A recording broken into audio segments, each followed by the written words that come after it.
Class में chapter number 8 of class 10th how do organism reproduce. पिछली class में हमने असेक्सुअल रिप्रोडक्शन को खत्म कर लिया था, है ना। इस क्लास हम लोग खत्म करेंगे सेक्सुअल रिप्रोडक्शन, है ना। उसमें सिंगल ऑर्गेनिज्म में भाग ले रहे थे। इसका पूरा वीडियोस हमारे पिछले ये में है, उसमें आप जिनका कंप्लीट नहीं है वो कंप्लीट कर सकते हैं और ट्रांसक्रिप्ट के माध्यम से आप नोट्स तैयार कर सकते हो, है ना। आज करेंगे सेक्सुअल रिप्रोडक्शन, लैंगिक जनन, है ना, लैंगिक सेक्सुअल रिप्रोडक्शन। इसमें किसी भी न्यू ऑर्गेनिज्म को रिप्रोड्यूस करने के लिए, जन्म देने के लिए मिनिमम कितने ये की आवश्यकता पड़ती है? दो व्यष्टि की आवश्यकता पड़ती है, 2 इंडिविजुअल्स की आवश्यकता पड़ती है।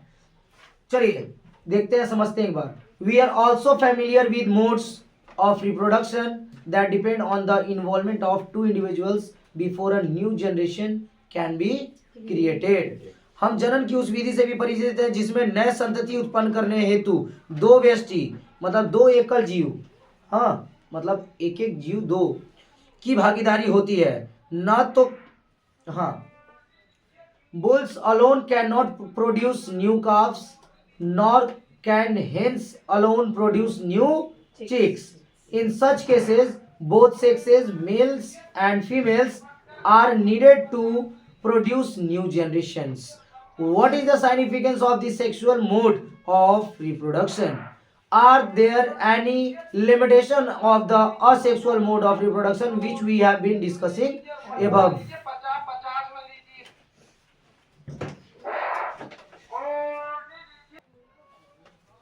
Are there any limitation of the asexual mode of reproduction which we have been discussing above? न तो केवल अकेला बैल संतति बछड़ा पैदा कर सकता है और न ही एकल मुर्गी से नए चूजे उत्पन्न हो सकते। ऐसे जीवों में नवीन संतति उत्पन्न करने हेतु नर एवं मादा दोनों लिंगों की आवश्यकता होती है। इस लैंगिक जनन की सार्थकता क्या है? क्या लैंगिक जनन की कुछ सीमाएं हैं जिनकी चर्चा हम ऊपर कर चुके हैं। समझेंगे कि what is the significance of this sexual mode of reproduction, ये सारे चीज ऐसे तो हम लोग सब ऊपर में ही पढ़े और यहाँ आप समझेंगे why the sexual mode of reproduction, why the sexual mode of reproduction, लैंगिक जनन प्रणाली क्यों, है ना। मतलब सेक्सुअल रिप्रोडक्शन जो है ये मोड की आवश्यकता क्यों पड़ती है। देखिए अच्छे से पढ़ेंगे और एक एक लाइन चूंकि हम लोग एक्टिविटीज के साथ खत्म करते हैं इसलिए नीतीश अच्छे से समझेंगे। अगर ये क्लियर हो जाएगा तो असेक्सुअल एक बार देखोगे टोटल क्लियर हो जाएगा। तो कोशिश करेंगे कि जो हमने नहीं भी किया वो कम से कम अच्छे से समझे ताकि पूरा क्लियर हो जाए। चलिए, why the sexual mode of reproduction? The creation of 2 new cells from one involves copying of the DNA as well as the cellular apparatus. The DNA copying mechanism, as we have noted, cannot be absolutely accurate and the resultant errors are a source of variations in population of organisms. Every individual organism cannot be protected by variations, but in a population, variations are useful for ensuring the survival of the species. It would therefore make sense if organism came up with reproductive modes that allowed more and more variation to be generated. एकल कोशिका से 2 संतति कोशिकाओं के बनने में DNA की प्रतिकृति बनना एवं कोशिकीय संगठन दोनों ही आवश्यक है। वो जो यूनिसेल्युलर बनाते थे, एक कोशिका से 2 संतति, वो जो 2 भागों में बढ़ता था, जैसे बाइनरी फिजन इन अमीबा हुआ था जो ये में संतति में बढ़ रहा था 2 कोशिकाओं में, तो उसमें क्या क्या जरूरी था? डीएनए की प्रतिकृति बनना, हाँ, उसके सेल्स में जो न्यूक्लियस होते हैं उसमें से क्रोमोसोम जो होते हैं वो डीएनए बनाते थे और ये करते थे। तो डीएनए की प्रतिकृति बनाना और तथा कोशिकीय संगठन दोनों ही आवश्यक। जैसा कि हम जान चुके हैं कि डीएनए प्रतिकृति की तकनीक पूर्णतः यथार्थ नहीं है, परिणामी जो गलतियां हैं जीव की समष्टि में विभिन्नता का स्रोत है, मतलब अलग अलग जो होता है उसका स्रोत है। जीव की प्रत्येक व्यष्टि विभिन्नताओं द्वारा संरक्षित नहीं हो सकती, परंतु स्पीसीज की समष्टि में पाई जाने वाली विभिन्नता उस स्पीसीज के अस्तित्व को बनाए रखने में सहायक है, परंतु स्पीसीज की समष्टि में पाई जाने वाली विभिन्नता उस स्पीसीज के अस्तित्व को बनाए रखने में सहायक है। मैंने आप सभी को बता रखा था कि उस स्पीसीज के बने रहने के लिए वेरिएशंस का होना बहुत जरूरी है। पढ़ा था हम लोगों ने, वो किया था ना हम लोगों ने कंप्लीट। हाँ, the important of variations, the important of variation clear किया था ना कि वेरिएशन क्यों जरूरी है। तो उस स्पीसीज के उस संतति को ये में बनाए रखने के लिए वेरिएशन बहुत जरूरी है। अतः जीवों में जनन की कोई ऐसी विधि अधिक सार्थक होगी जिसमें अधिक विभिन्नता उत्पन्न हो सके। हाँ, मतलब अलग अलग हो सके। यद्यपि while DNA copying mechanisms are not absolutely accurate, they are precise enough to make the generation of variation a fairly slow process. If the DNA copying mechanisms were to be less accurate, many of the resultant DNA copies would not be able to work with the cellular apparatus and would die. So how can the process of making variants be speeded up? बात को समझिएगा यहाँ पर। यद्यपि DNA प्रतिकृति की प्रणाली पूर्ण रूप यथार्थ नहीं है, वह इतनी परिशुद्ध अवश्य है जिसमें विभिन्नता अत्यंत धीमी गति से उत्पन्न होती है। देखिए, डीएनए अपना प्रतिकृति बनाता है, जाता है, लेकिन क्या वो तुरंत दिख जाता है सारा चीज? ये वो धीरे धीरे पता चलता है कि अच्छा अखियाता हवे जैसे बाबूजी के क्या क्या मतलब मम्मी पे है ना, लाइक जो भी है, वो जो भी वेरिएंट्स है, जो भी अलग अलगाव है, जो भी उनका अलग अलग है, वो साफ साफ धीरे धीरे झलकता है, या बहुत सारी चीजें जो हमें धीरे धीरे पता चलती हैं। यदि डीएनए प्रतिकृति की क्रियाविधि कम परिशुद्ध होती तो बनने वाले डीएनए प्रतिकृतियां कोशिकाएं संरचना के साथ सामंजस्य नहीं रख पाती, परिणामतः कोशिका की मृत्यु हो जाती है। अगर कोशिका जो सेल में न्यूक्लियस है उसमें जो क्रोमोसोम और डीएनए का आवागमन और उसका एक्टिविटी नहीं रहता तो क्या वो जिंदा रह पाता? जो मृत कोशिका है क्या उसमें वो ब्लड आना जाना ऊपर नीचे ये सब हो पाता? जो निकल गया बॉडी से वो निकल गया, वो अब मृत कोशिकाएं हो गई, नहीं, खत्म कहानी। याद कर रहे हो आयुष? हाँ सर। गुड। इंग्लिश मीडियम से ही है ना वो? चलिए कोई बात नहीं, यूज नहीं किए हैं वो पहले। अतः परिवर्तन उत्पन्न करने के प्रक्रम को किस प्रकार गति दी जा सकती है? वेरी गुड आकाश, ऐसे ही जूनियर्स को ये देना है। Very good, thank you sir. Good, बहुत सुंदर, उनका थैंक यू मुझे बहुत पसंद है। अतः परिवर्तन उत्पन्न करने के प्रक्रम को किस प्रकार गति दी जा सकती? मतलब जो परिवर्तन होता है, जो परिवर्तन हो रहे हैं उसमें और कितना परिवर्तन लाया जा सकता है उसके गति में, है ना? Each new variation is made in a DNA copy that already has variation accumulated from previous generations. Thus, two different individuals in a population would have quite different patterns of accumulated variations. Since all of these variations are in living individuals, it is assured that they don't have any really bad effects. Combining variation from two or more individuals would thus create new combination of variants. Each combination would be novel since it would involve two different individuals.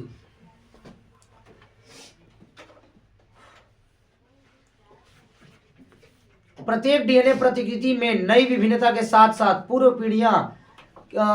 पीढ़ियों की विभिन्नताएं भी संग्रहित होती रहती हैं। अतः समष्टि के दो जीवों में संग्रहित विभिन्नताओं के पैटर्न भी काफी भिन्न होंगे। देखिए, अब जैसे कि हम लोग जा रहे हैं पीढ़ी दर पीढ़ी वो होता जाता है ना, नहीं कोई बोलता है, बहुत सुंदर सागर पढ़ते रहिए। जिस दिन ये टेस्ट लूंगा ना उस दिन आपको पता चलेगा कि मैं कितना पानी में हूँ। टेंशन नहीं लेना, बातचीत कीजिए। आपको क्या लग रहा है मैं यहाँ पढ़ रहा हूँ तो मुझे नहीं दिख रहा है वहाँ, है ना? तो आपको बोलते हैं ना लोग कि पीढ़ी दर पीढ़ी चलते आ रहा है, मतलब वो गूंगा था तो वो उसका भी कुछ कोई ना कोई गूंगा होगा, या फिर कोई ये तेज था तो उसका भी तेज गिरी निकला है। भले पूरे घर का नाम में तेज नहीं निकला लेकिन ये तेज निकला क्योंकि घर का नाम में कोई ना कोई तेज होगा। ऐसा ऐसा करके लोग बोलते हैं कुछ ना कुछ कि पीढ़ी दर पीढ़ी चलते आ रहा तो ऐसा हुआ है। क्योंकि यह सभी विभिन्नताएं जीवित व्यष्टि में पाई जा रही हैं, अतः यह सुनिश्चित है कि यह विभिन्नताएं हानिकारक नहीं है। जब ये जो जीवित है उसी में पाया जा रहा है, जो मरेगा, जो मर गया उसमें क्या पाना और क्या नहीं पाना। मृत कोशिकाओं में कुछ भी होती है क्या? क्या ये आप करेंगे? उसमें डीएनए ही सारा खत्म, आप निकाल के भी क्या पता करोगे आप? दो अथवा अधिक एकल जीवों की विभिन्नताओं के संयोजन से विभिन्नताओं के नए संयोजन उत्पन्न होंगे, क्योंकि इस प्रक्रिया में दो विभिन्न जीव भाग लेते हैं, अतः प्रत्येक संयोजन अपने आप में अनोखा होगा। लैंगिक जनन में दो भिन्न जीवों से प्राप्त डीएनए को समाहित किया जाता है। मतलब सेक्सुअल रिप्रोडक्शन में कितने जीवों के ये को समाहित किया जाता है? दो। Each combination would be novel since it would involve two different individuals. The sexual mode of reproduction incorporates such a process of combining DNA from two different individuals during reproduction. A process of combining DNA from two different individuals during reproduction. Reproduction के दौरान दो अलग अलग जीवों के द्वारा उस DNA को क्या किया जाता है? कंबाइन किया जाता है, संयोजित किया जाता है, तब जाकर के उन दोनों का गुण, माता पिता दोनों का गुण बच्चे में होता है ना। अगर आप पढ़ लिख रहे हो तो ये आपके माता पिता का गुण है कि वो पढ़ने लिखने में कुछ ध्यान देते होंगे तभी आप ध्यान दे पा रहे हो। नहीं तो अगर उनमें वैसा ध्यान में नहीं रहता, अगर थोड़ा सा भी नहीं रहता तो आप भी नहीं कुछ समझ पाते, ना कर पाते, आपको पढ़ने में इंटरेस्ट ही नहीं रहता।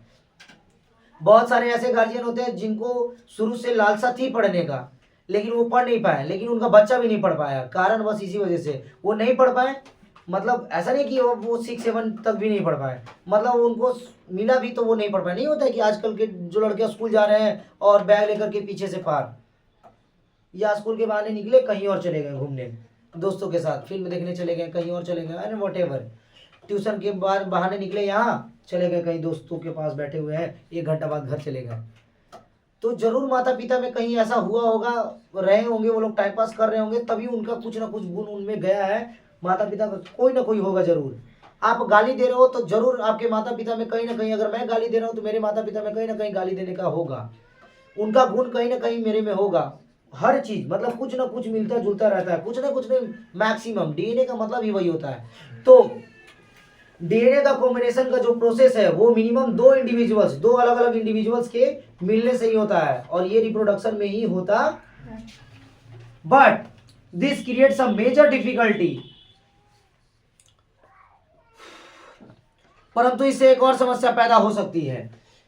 If each new generation is to be the combination of the DNA copies from two pre existing individuals, then each new generation will end up having twice the amount of DNA that the previous generation had. This is likely to mess up the control of the cellular apparatus by the DNA. Besides, if each generation doubles its DNA, fairly soon there will be only DNA on Earth.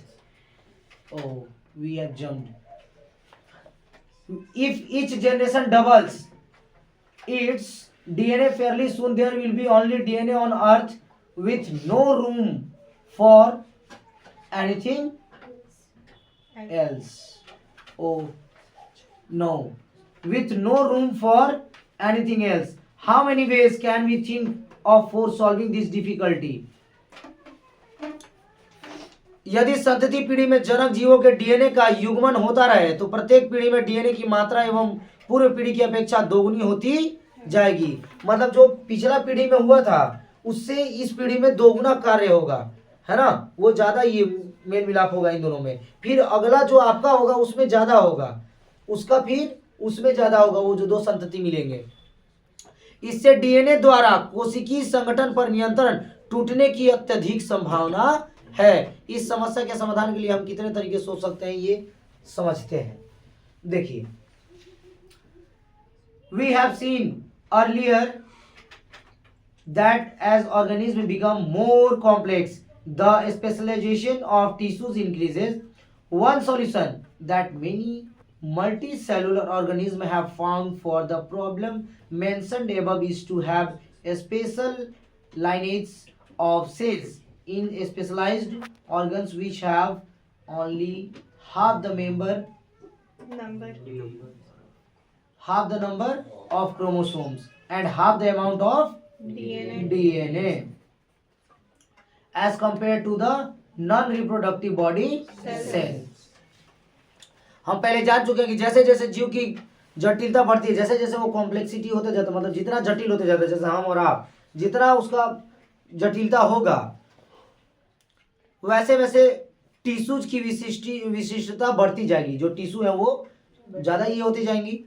उपरोक्त समस्या का समाधान जीवों ने इस प्रकार खोजा है कि जिसमें विशिष्ट अंगों में कुछ विशेष प्रकार की कोशिकाओं की परत होती है, जिनमें जीव की कायिक कोशिकाओं की अपेक्षा गुणसूत्र की संख्या आधी होती है, जिसमें क्रोमोसोम क्या होता है, आधी होती है, और डीएनए की मात्रा भी। यह कोशिका विभाजन की प्रक्रिया जिसे अर्धसूत्री विभाजन कहते हैं।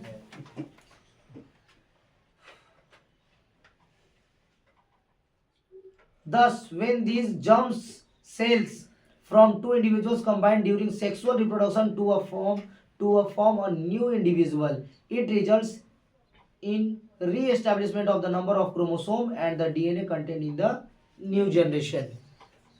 यह कोशिका विभाजन की प्रक्रिया जिसे क्या कहते हैं, अर्धसूत्री विभाजन कहते हैं। अर्धसूत्री विभाजन कहते हैं जिसमें क्या होता है कि जो गुणसूत्र होता है वो उस जीव की कायिक कोशिका में कितना होता है, आधा होता है, और जो डीएनए की मात्रा भी होती है वो भी आधी होती है। इसी को हम लोग अर्धसूत्र विभाजन कहते हैं, के द्वारा प्राप्त किया जाता है। अतः दो अलग अलग जीवों को यह युग्मक कोशिकाएं लैंगिक जनन में युग्मन द्वारा युग्मनज जायगोट बनाती है, तो संतति में गुणसूत्रों की संख्या एवं डीएनए की मात्रा पुनर्स्थापित हो जाती।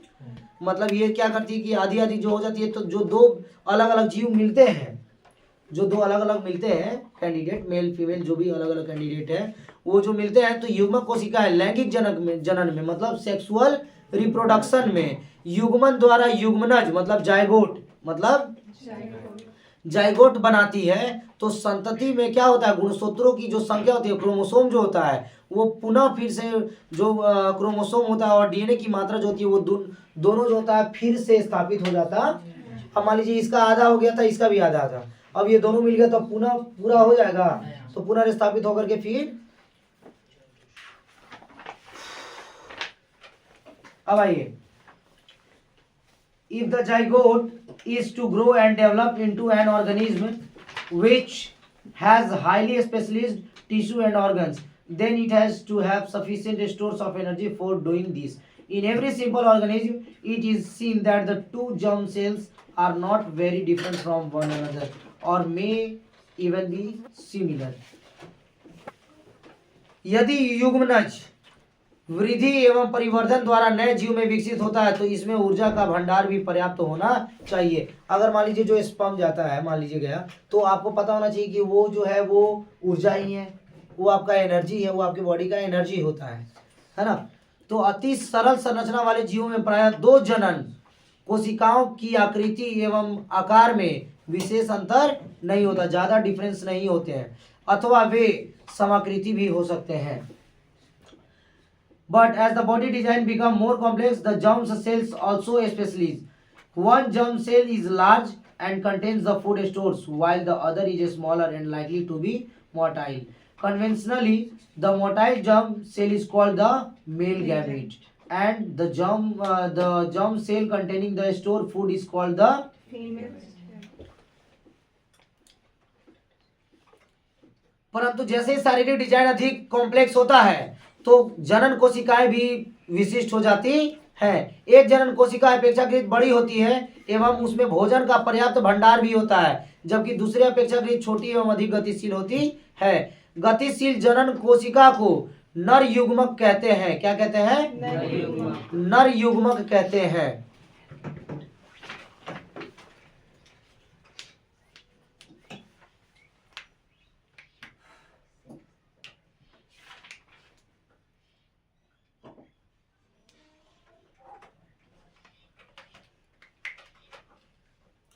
The motile germ cell is called the male gamete.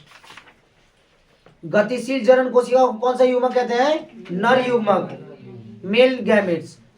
तथा जिस जनन कोशिका में भोजन का भंडार संचित होता है उसे मादा युग्मक कहते हैं। अब जो मेल युग्मक होता है, जो मेल गैमेट होता है, वो तो गतिशील होता है, वो तो जाता है और जो फीमेल गैमेट है वो तो स्टोर रहता है, वो तो ऊर्जा का भंडार है, मतलब समझिए फूड स्टोर करके रख रहा है ना, और ये गया उससे मिला, और फिर मिलने के बाद वो उसको पैक करके और फिर धीरे धीरे धीरे धीरे बड़ा होने के बाद बनते बनते वो एक बच्चे का निर्माण करता है, ये होता है ना। तो ये रहता है, लेकिन गतिशील कौन रहता है? मेल गैमेट है ना, नर युग्मक। कौन? मेल गैमेट्स है ना, वो जाता है और वो जाता है और वो पकड़ता है, जब पकड़ा जाता है तब फिर आगे की प्रक्रिया शुरू होती है। और जो भोजन का भंडार संचित होता है उसे हम लोग क्या कहते हैं? Female gamete. क्या? मादा युग्मक। We shall see in the next few sections how the need to create these two different types of gametes give rise to difference in the male and female reproductive organs, and in some cases difference in the bodies of the male and female organism. अगले कुछ अनुभागों में हम देखेंगे कि इन दो प्रकार के युग्मकों के सृजन की आवश्यकता ने नर एवं मादा जनकों में विभेद उत्पन्न किए हैं, तथा कुछ जीवों में नर एवं मादा में शारीरिक अंतर भी स्पष्ट दृष्टिगोचर होते हैं, जो साफ साफ दिखाई देते। अब जैसा कि आप लोग 8.3.2 में देख पाएंगे, sexual reproduction in flowering plants 8.7 है।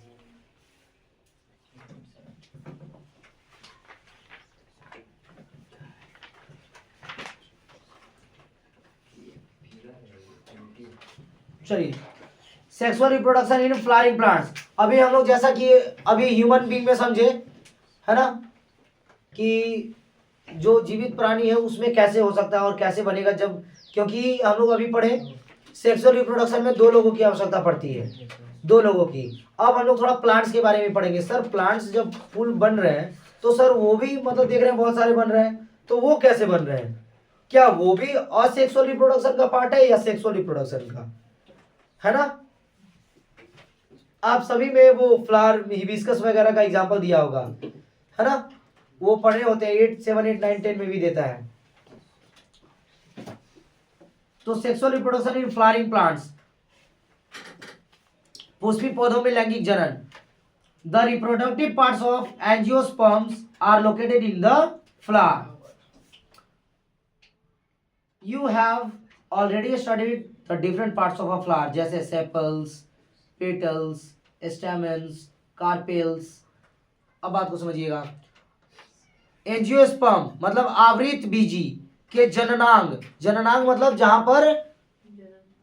पर क्या हो,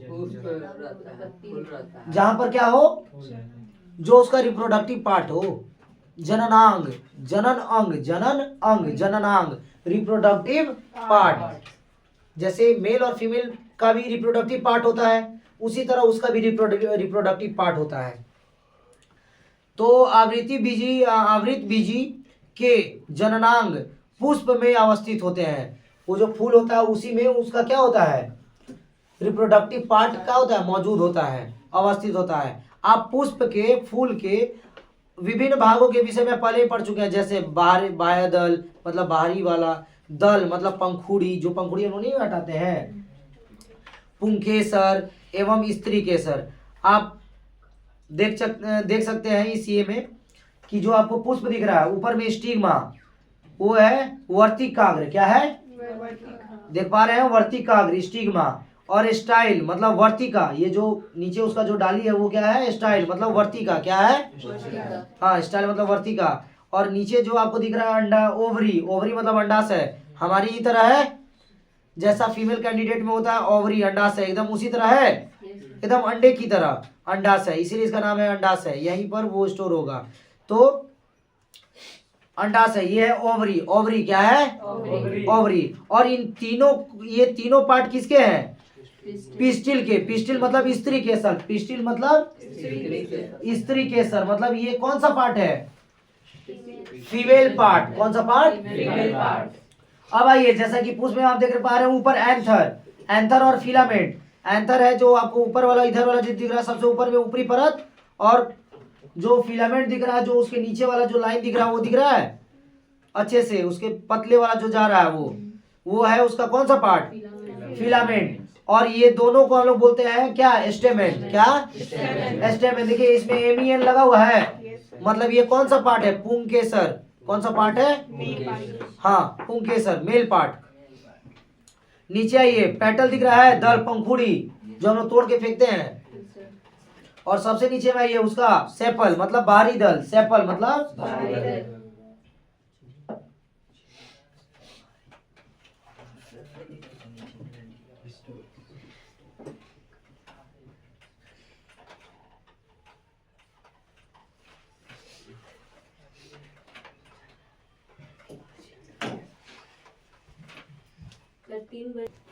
तो आप लोग देखें यहाँ पर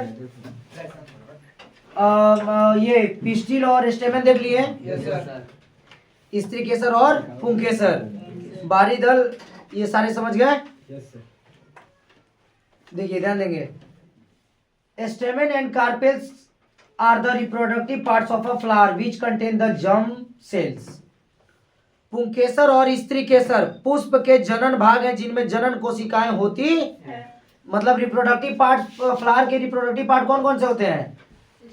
स्टेमेंस एंड कार्पेल्स। सभी नोट डाउन करेंगे, ये बहुत इंपॉर्टेंट है। Stamens and carpels are the reproductive parts of a flower which contain the germ sales.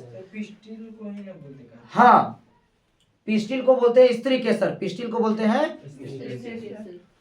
और पुंकेसर को हम लोग बोलते हैं स्टेमेन। क्या? स्टेमेन। पुंकेसर और स्त्री केसर, स्टेमेन और पिस्टिल। कोई डाउट किसी को? ये दोनों क्या है? रिप्रोडक्टिव पार्ट्स ऑफ, कभी भूलोगे। और अगर बोला जाए फीमेल पार्ट, तो फीमेल पार्ट कौन है?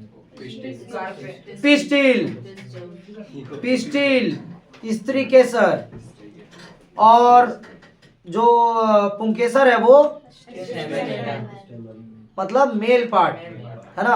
और ये दोनों मिलकर के क्या बना है? Reproductive part of flower. कुछ भी फ्लावर, हाँ फ्लावर है वो, FLOWER फ्लावर, वो फ्लावर, पुष्पा नहीं फ्लावर हूँ मैं। चलिए हाँ, अच्छा पुष्पा नहीं अच्छा फायर, अच्छा फ्लावर नहीं फायर है मैं। अच्छा अब आइए, पंखुड़ी एवं बाहरी दल के क्या कार्य हो सकते हैं? चलिए वो तो समझ गए, पुंकेसर और स्त्री केसर। पुंकेसर में दो है, पुंकेसर में मतलब स्टेमेन में दो है, कौन कौन? एंथर और मतलब एंथर और फिलामेंट, ये दोनों स्टेमेन है, मतलब रिप्रोडक्टिव पार्ट ऑफ मेल है ना, मतलब मेल पार्ट है। और जो ये है स्टिग्मा, स्टाइल और ओवरी, स्टिग्मा, स्टाइल और ये तीनों मिलकर के पिस्टिल बनाते हैं। कोई डाउट? मतलब ये तीनों स्त्री केसर है, मतलब फीमेल और फीमेल पार्ट, हाँ फीमेल रिप्रोडक्टिव पार्ट। अब देखिए, what possible function could the petals and sepals serve. Petals और ये पेटल्स और सेपल्स का क्या काम होता है वो समझे। द फ्लावर में बी बातें नहीं, यूनिसेक्सुअल, जैसे कि पपाया और watermelon, when it contains either stamens और कार्पेल्स, और बाइसेक्सुअल, हिबिस्कस और mustard, when it contains both stamen and carpels. जब पुष्प में पुंकेसर मतलब मेल पार्ट, स्टेमेन, और स्त्री केसर मतलब पिस्टिल, और पुंकेसर मतलब स्टेमेन। हाँ, इंग्लिश हिंदी दोनों पता होना चाहिए। स्त्री केसर में तो साफ साफ सुनने में आ रहा है कि ये फीमेल पार्ट है, तो जो बच गया वो मेल पार्ट होगा, तो वो है पुंकेसर, जिसको इंग्लिश में बोलते हैं स्टेमेन, और स्त्री केसर को इंग्लिश में बोलते हैं पिस्टिल। में से कोई एक जननांग उपस्थित होता है तो पुष्प एक लिंगी कहलाते हैं। मतलब जिस पुष्प में, जिस फ्लावर में केवल एक होगा, मतलब या तो मेल पार्ट या तो मतलब या तो एंथर या ये होगा, एंथर या फिलामेंट होगा, मतलब या तो स्टेमेन होगा या तो पिस्टिल। स्टेमेन होगा या तो पिस्टिल में 3 और स्टेमेन में 2। अगर इन दोनों में से कोई एक होगा उस पुष्प में तो वो एक लिंगी कहलाएगा। मतलब एक लिंगी मतलब एक लिंग वाला है ना। जैसे कि पपीता और वाटरमेलन, तरबूज, पपाया और कभी भूलोगे। बस बात यही था नीतीश की, आप पिछले क्लास में थे इसलिए आपको नहीं पता चल पाया, नहीं तो ऐसे ही हम लोग एक एक चीज बाइनरी फिजन इन अमीबा, लिस्टमानिया, ये सब पढ़ रहे थे बहुत अच्छे तरीके से, है ना। जब पुष्प में पुंकेसर तथा स्त्री केसर दोनों उपस्थित होते हैं, जैसे कि गुड़हल और सरसों, मतलब गुड़हल मतलब हिबिस्कस, अड़हुल, है ना, उसी को बोलते हैं गुड़हल, है ना, अड़हुल। तो अड़हुल और सरसों, सरसों वो पीला वाला, तो उन्हें उभयलिंगी पुष्प कहते हैं, उन्हें उभयलिंगी पुष्प कहते हैं। हाँ, मतलब बाइसेक्सुअल, बाई और जिसमें एक हो वो यूनिसेक्सुअल, यूनिसेक्सुअल मतलब यूनि मतलब एक, बाइसेक्सुअल मतलब उभयलिंगी, हिंदी में उभयलिंगी और इंग्लिश में बाइसेक्सुअल, मतलब दो लिंग है, मतलब स्टेमेन और पिस्टिल। कोई डाउट किसी को? कितना बढ़िया से समझ में आते जा रहा है। हाँ, अब समझिए, when it contains both stamens and carpels, stamen is the male reproductive part and it produces pollen grains that are yellowish in color. You must have seen this yellowish powder that often stick to our hands if we touch the stamen of a flower. जब आप लोग touch करते होंगे flower को तो देखते होंगे उसमें पीला कलर का कुछ परत हाथ में लग जाता है, तो वही जो है वो क्या है, पॉलन ग्रेन्स है। और वो पॉलन ग्रेन्स क्या होता है, वो फ्लावर का रिप्रोडक्टिव पार्ट है। स्टेमन is the mail reproductive part and it produce, वो प्रोड्यूस क्या करता है, स्टेमन जो होता है वो क्या प्रोड्यूस करता है, पॉलन ग्रेन्स। क्या करता है, हाँ, पुंकेसर नर जननांग है जो परागकण बनाते हैं, परागकण मतलब पॉलन ग्रेन्स क्या बनाते हैं, हाँ। और परागकण जो होते हैं वो सामान्यतः कैसे हो सकते हैं, पीलो येलोइश हो सकते हैं। आपने देखा होगा कि जब आप किसी पुष्प के पुंकेसर को मतलब स्टेमेन को मतलब उसका मेल पार्ट है ना, जो पॉलन ग्रेन्स छोड़ता है वो को छूते हैं तब हाथ में एक पीला पाउडर लग जाता है ना, वही होता है पॉलन ग्रेन्स। और वो पॉलन ग्रेन्स किसका काम होता है बनाना, और वो मेल रिप्रोडक्टिव पार्ट क्या है, स्टेमेन। क्या है, मतलब साफ साफ समझिए, जो फ्लावर का जो स्टेमेन है मतलब मेल रिप्रोडक्टिव पार्ट, वो क्या प्रोड्यूस करता है, पॉलन ग्रेन्स। और वो पॉलन ग्रेन्स क्या कैसा होता है, वो जो छूने पे जो येलोइश होता है वो वही हम लोग आराम से फूल में देख सकते हैं वही, और वही होता है उस फूल का रिप्रोडक्टिव पार्ट, है ना। अब आप बोलोगे कैसे होता है, तो गौर फरमाइएगा, जब बीज जो होते हैं मधुमक्खी वगैरह, ये एक पुष्प से दूसरे पुष्प में बैठते हैं, तो इसका पॉलन ग्रेन सट गया उसमें और उसके स्त्री केसर में चला गया, पिस्टिल में, तो उसमें गया तो इसका मेल वाला उसके फीमेल में, उसका फीमेल इसका मेल में, ऐसे हो गया। तो जैसे ही मेल हुआ बस वो क्या बनाया, एक दूसरा पुष्प का निर्माण और दूसरा एक वैसे ही सेम ये का निर्माण कर दिया। यही सेम चीज होता है। स्त्री केसर मतलब पिस्टिल, स्त्री केसर मतलब पुष्प के केंद्र में अवस्थित होता है तथा यह पुष्प का मादा जननांग है, मतलब फीमेल रिप्रोडक्टिव पार्ट है। कौन, कार्पेल। कौन, कार्पेल, हाँ कार्पेल, स्त्री केसर पिस्टिल।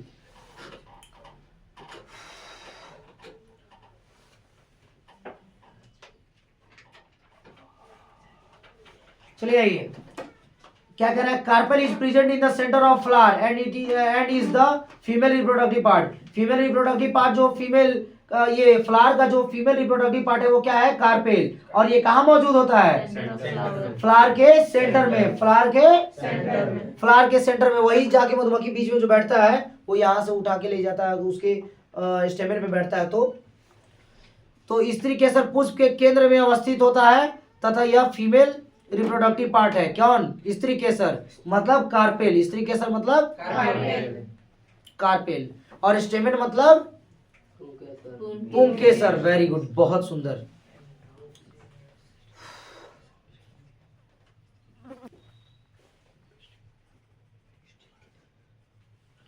चलिए यह हाँ, और एक बात,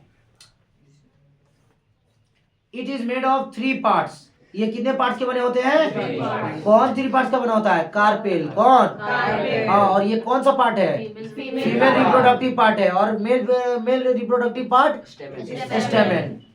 the swollen bottom part is the ovary, जो सबसे निचला परत है उसको क्या बोलते हैं, ओवरी, अंडाशय। जय माता रानी। जो पुंकेसर ये स्त्री केसर है मतलब कार्पेल, वो कितने भागों में बटा होता है, 3 भागों में बना होता है। आधार पर उभरा फूला हुआ भाग अंडाशय है, जो फूला हुआ छोटा जो दिखता है वो अंडाशय है। हाँ, जो सबसे नीचे है, जो सबसे नीचे अंडाशय दिख रहा है, ओवरी, वो ओवरी है, अंडाशय जहां अंडा बनता है। Middle elongated part is the style.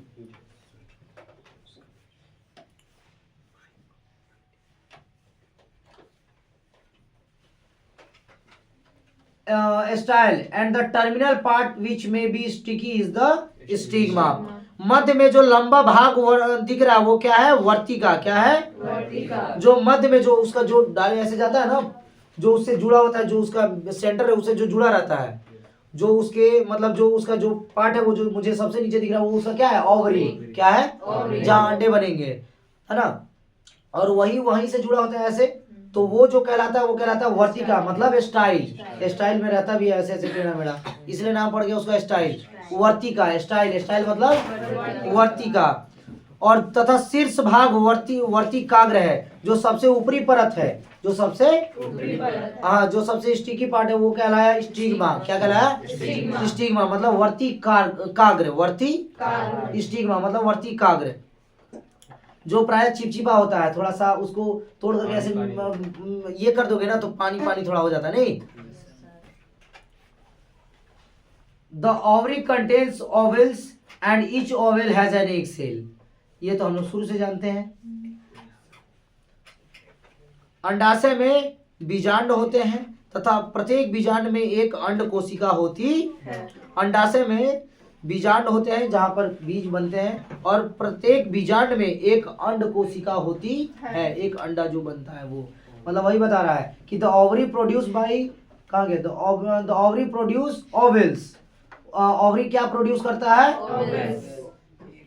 And each ovule has an egg cell. और प्रत्येक ओवल के क्या होते हैं? एक एग सेल होते हैं, जो एक अंडा होता है ना जो जाता है ना, बस वही। The male germ cell produced by pollen grain fuses with the female gamete present in the ovule। परागकण, जो परागकण क्या है? स्टेमेन है, मतलब वो फीमेल मेल का पार्ट है, मेल रिप्रोडक्टिव पार्ट है। नहीं दिखा क्या? दिखा?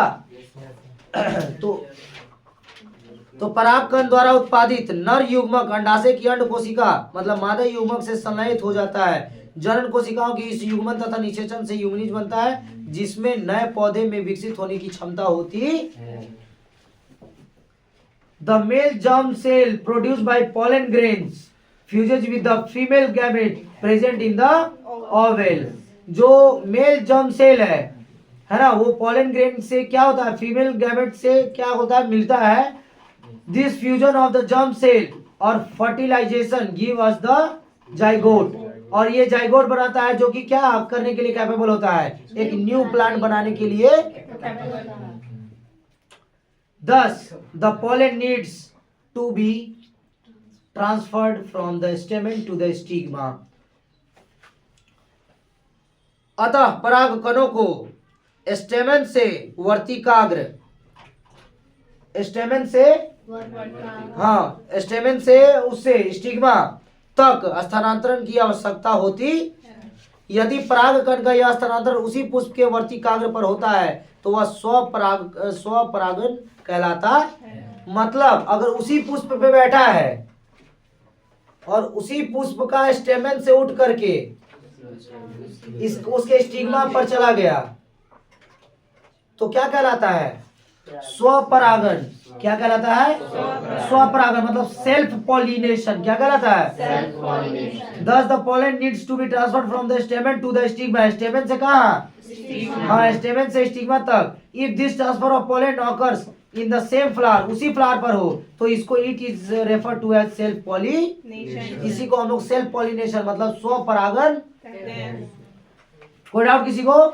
On the other hand, if the pollen is transferred from one flower to another, it is known as a cross pollination। it is known as cross pollination। Cross pollination अगर उस पुष्प से उठ करके दूसरे पुष्प के मतलब इस पुष्प का किससे उठा? स्टेमेन से उठा और उसके स्टिग्मा पर चला गया तो वो क्या कहलाएगा?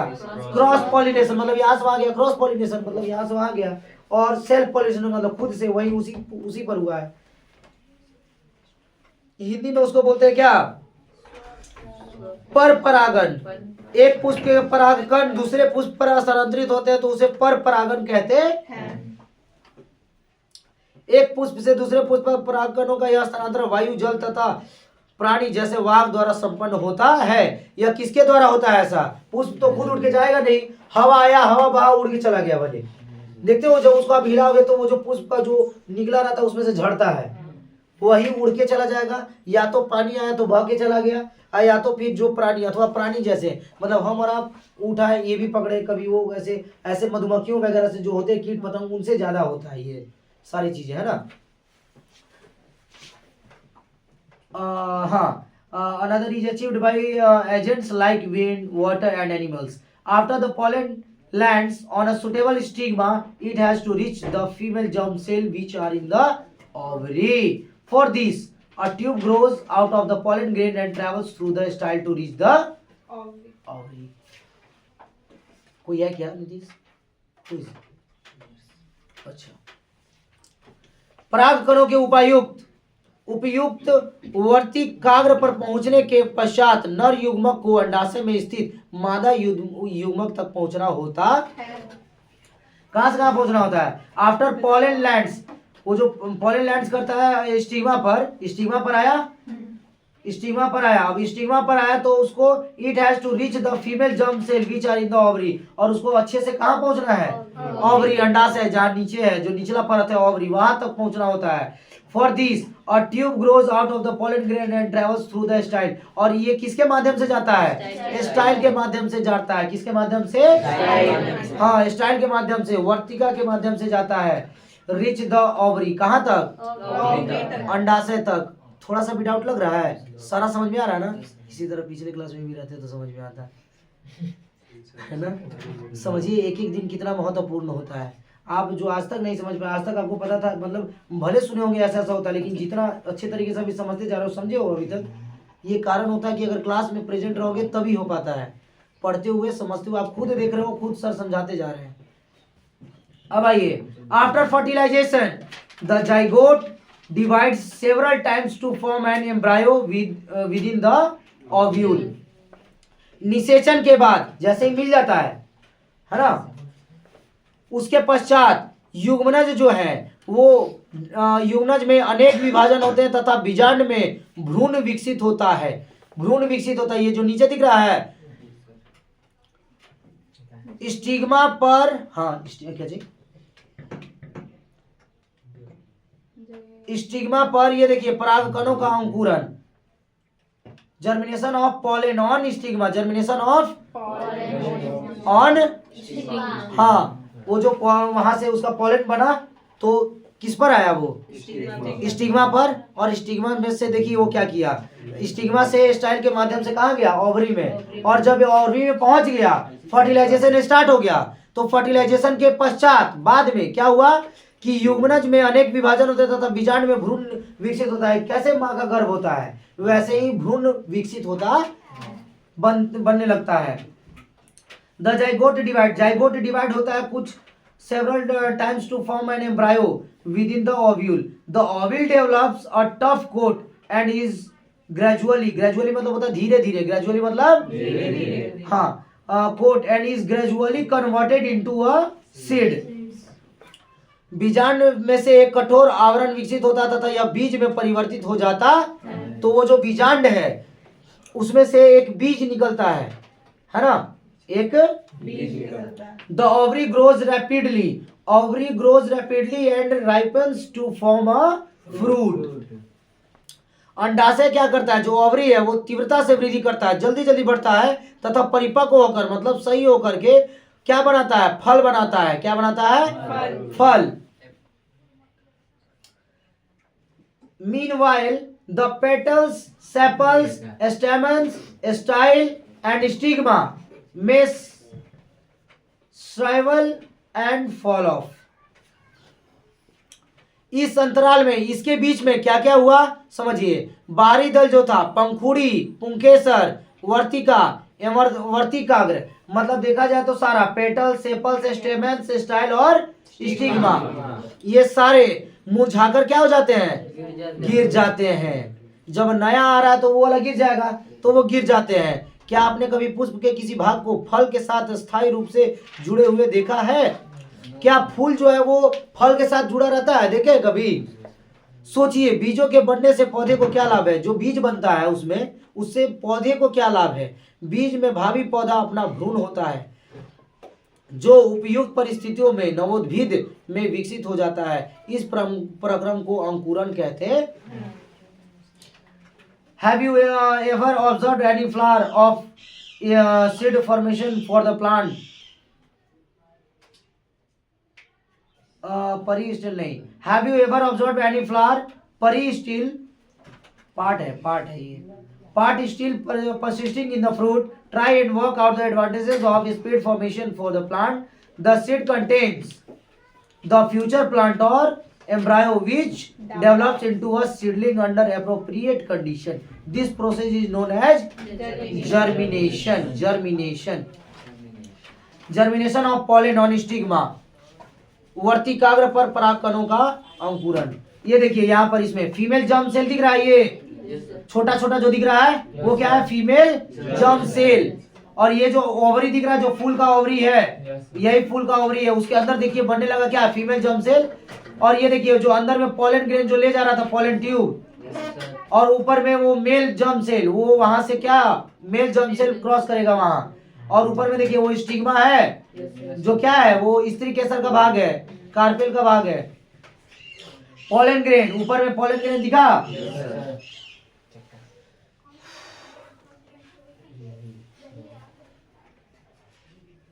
चलिए यहां तक किसी को डाउट? जर्मिनेशन में देखिए बीज का बढ़ना कैसे कैसे हुआ। ये जो इस पोर्शन में दिख रहा है, ये कोटिलेडन दिख रहा है, जो फूड स्टोर, यहाँ पर क्या स्टोर हो रहा है। बगल में देखिए जो इसका बीज का पत्ता का ऊपरी परत है वो है प्लीमोल, जो उसको जूम करके दिखाया है, जो छोटा छोटा पत्ता दिखा रहा है।